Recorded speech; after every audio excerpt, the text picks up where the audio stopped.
Olá, galerinha do nono ano, bom dia.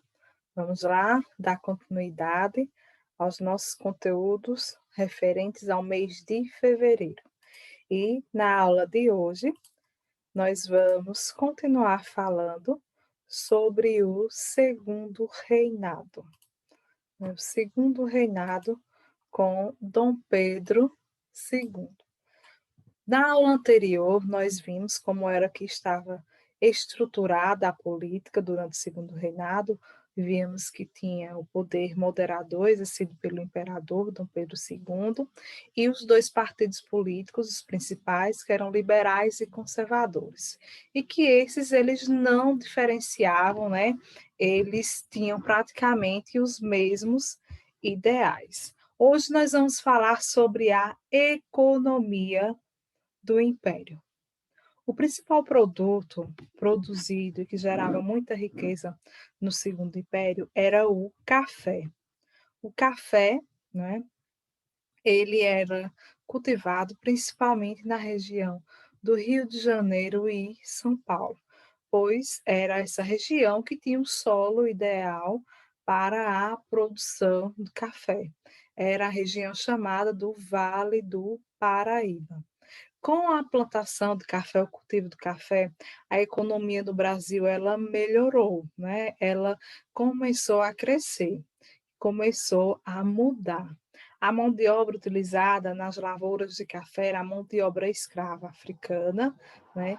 É nesse período que surgem os grandes proprietários rurais, os chamados, né, barões de café, eram grandes proprietários, tinham grandes propriedades onde eles plantavam e cultivavam o café. E o Brasil ele passou a exportar esse café. E o café, que ainda hoje é uma bebida muito utilizada e apreciada no mundo, e ainda hoje o Brasil ele é um dos maiores exportadores de café do mundo, né? Esses proprietários rurais receberam um título de nobreza, né? Eles passam a ser chamados de barões do café. Esses cafeicultores, né, esses barões do café, eles vão ter influência na política do império, já que eles é quem vão ter, né, vão ser detentor da maior parte da riqueza no império. Eles que vão sustentar a economia do Brasil. Muitas cidades e grandes latifúndios, elas vão surgir nesse período, né, do auge do café.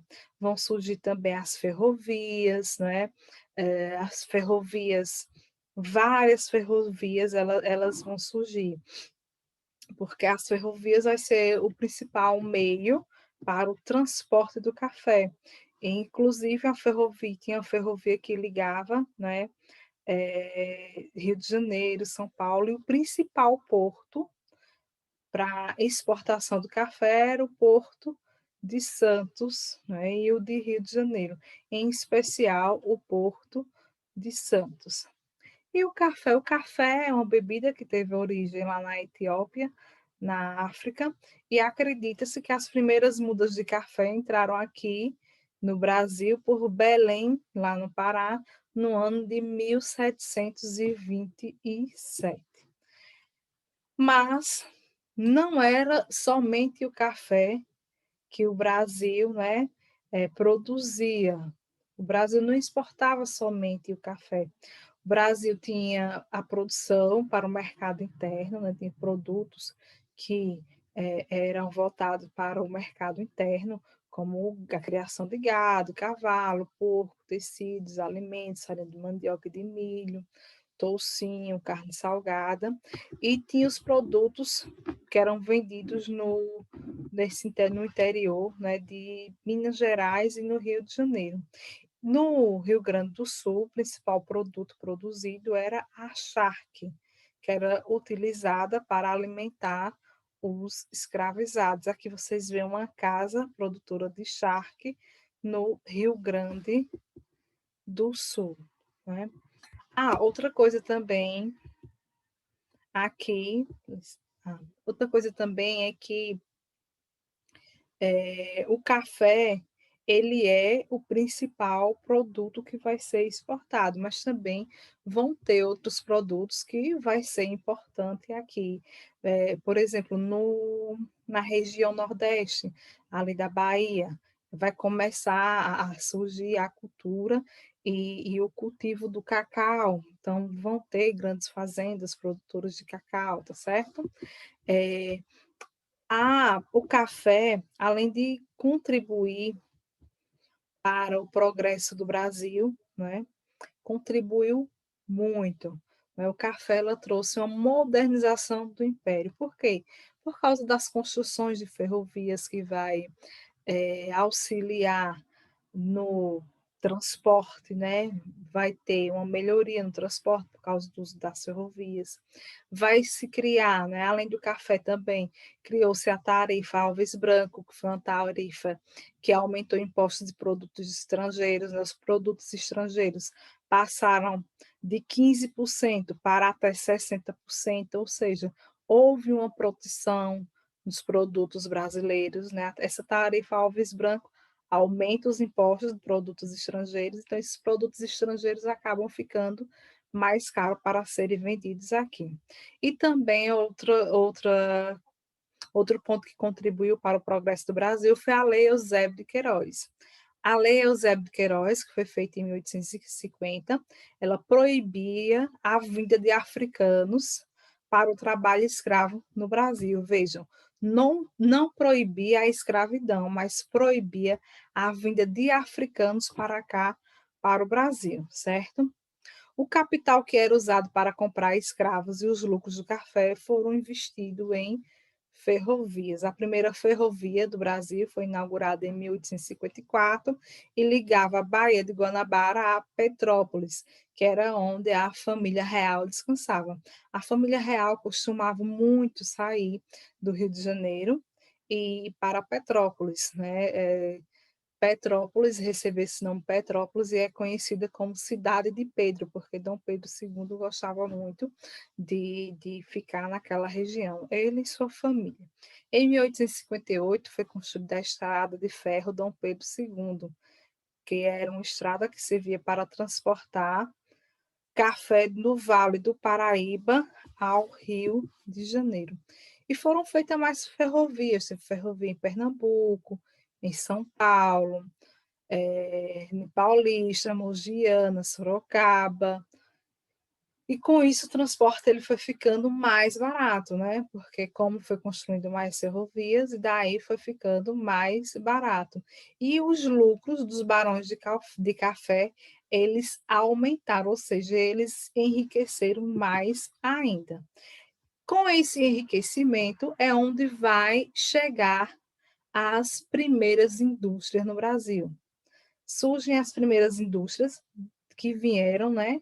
É uma consequência aí dessas riquezas que foram e que vieram oriundas do café. As primeiras indústrias eram de tecidos, chapéus e cerveja. Também foi construída aqui a companhia de iluminação a gás na cidade do Rio de Janeiro, as companhias de seguro e navegação a vapor, bancos, empresas de mineração, empresas de transporte urbano, foram todas as indústrias que surgiram aqui no Brasil no século XIX. Um empresário que vai ter um grande destaque vai ser Irineu Evangelista de Souza, certo? Mais conhecido como Barão de Mauá. Mauá, né? Ele é um visionário. Ele era uma criança, ele ficou, o pai dele faleceu, aí a mãe dele, ele morava no Rio Grande do Sul, a mãe dele casou novamente, e daí ele veio morar, foi morar com o tio dele no Rio de Janeiro. Ele ajudava esse tio dele, que era um caixeiro viajante. E Mauá, ele compra ações do Banco do Brasil, o Banco do Brasil tinha falido, e ele compra ações, teve uma visão, e essas ações ela subiu de preço e ele ganhou muito dinheiro. Daí ele começa a fazer contato com os ingleses e começa a investir na indústria brasileira. Ele constrói ferrovias, companhia de iluminação e gás, mas no final ele acaba, né, crescendo muito, acaba tendo uns atritos com Dom Pedro II. Dom Pedro II meio que não gostava muito dele, porque os políticos tinham meio que inveja dele, ciúmes do crescimento dele, e daí, no final, Mauá ele acaba falindo, né? É um rico empresário, mas que acaba perdendo suas finanças. Bom, galerinha, por hoje é só. O conteúdo é esse. Agora vocês vão pegar aí a atividade de vocês, certo? Tem uma atividadezinha. Vamos lá, deixa eu mostrar para vocês. A atividade de hoje é essa aqui, que é sobre a economia. Então, vocês leem essa primeira questão aqui, é de marcar um X, lê com atenção e marca. A segunda é análise de tabela, os principais produtos de exportação aqui, café, açúcar, cacau, fumo, algodão. Vocês analisam aqui os dados e respondem aqui, certo? Interpretando aqui de verdadeiro ou falso, vocês marcam verdadeiro e falso e corrigir as falsas. Aqui, a escravidão foi a base da economia e da sociedade brasileira desde os tempos coloniais, exercendo um papel fundamental na produção e na acumulação de riquezas. A respeito do fim do tráfico de africanos escravizados, responda às questões. Que país exerceu mais pressão para o fim do tráfico atlântico de africanos para o Brasil? Isso aí vocês encontram na apostila de vocês, né?